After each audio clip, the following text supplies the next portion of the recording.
আসসালামু আলাইকুম প্রিয় দর্শক, এই মুহূর্তে সরাসরি অবস্থান করছি একটি মরিচের মাঠে। আমরা যে মাঠে অবস্থান করছি এটি হচ্ছে একটি প্রতিযোগী কোম্পানির জমি। এখানে ভিন্ন একটি জাত চাষাবাদ করা হয়েছে। আজকে আমরা দুইটা জাতের মধ্যে একটু পার্থক্যটা দেখাবো। আমাদের শহীদ ভাই দুইটা মরিচের জাত এবছর চাষাবাদ করেছেন। একটা হচ্ছে মালিক সিডসের দীপা, আরেকটা হচ্ছে ভিন্ন একটা কোম্পানির ভিন্ন একটা জাত। তো আমরা প্রথমে এই গাছের মরিচটা একটু সংগ্রহ করে দেখবো এই গাছে এক হারভেস্টে কতটুকু মরিচ ওঠে। তো একটু সংগ্রহ করি আমরা।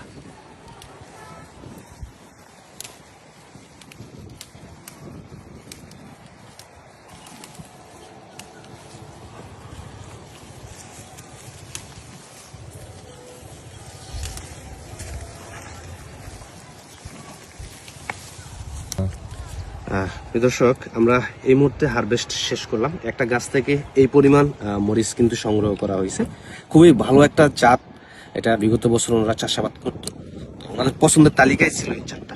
তার পাশাপাশি এবছর আমরা যে মালিক সিডসের দীপা মরিচটা দিয়েছিলাম, আমরা একটু পার্থক্যটা ওখানেই দেখাবো। এই যে দেখতে পাচ্ছেন, চলেন আমরা একটু ওই পাশে যাই।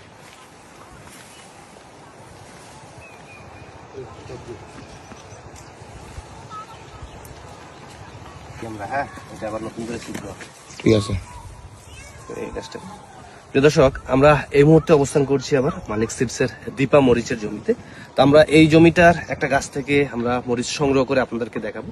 দুইটা মরিচে ওজন দিয়ে একটু পার্থক্য করে দেখাবো, কোনটাতে ফলন একটু বেশি বা কোনটাতে কম। আমরা একটু মরিচগুলো উঠাই।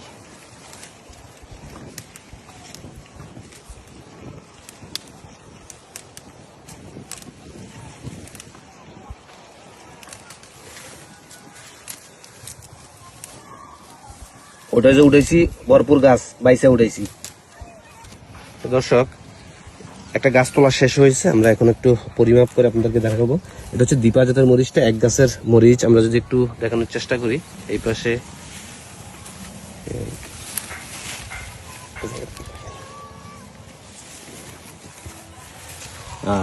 এটা হচ্ছে প্রতিযোগী কোম্পানির একটা জাতের এক গাছের সবচেয়ে ভালো ফলনটা। ভালো গাছের মরিচই তোলা হয়েছে। আর এই জায়গায় হচ্ছে দীপা জাতের মরিচটা এক গাছের। আমরা দেখতে পাচ্ছি এই জায়গায় দীপা মরিচের পরিমাণটা মনে হচ্ছে অনেক বেশি। আমরা একটু কথা বলবো আমাদের শরীরের সাথে।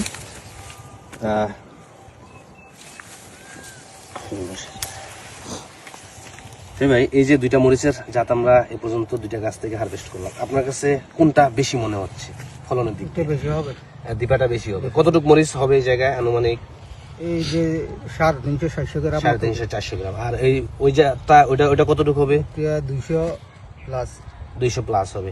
তার মানে গাছ প্রতি এভারেজ 100 থেকে 150 গ্রাম প্রতি হারভেস্টে আপনি বেশি পাচ্ছেন। রোগ প্রতিরোধ ক্ষমতাও তো আপনার ওটার চাইতে এটা অনেক ভালো।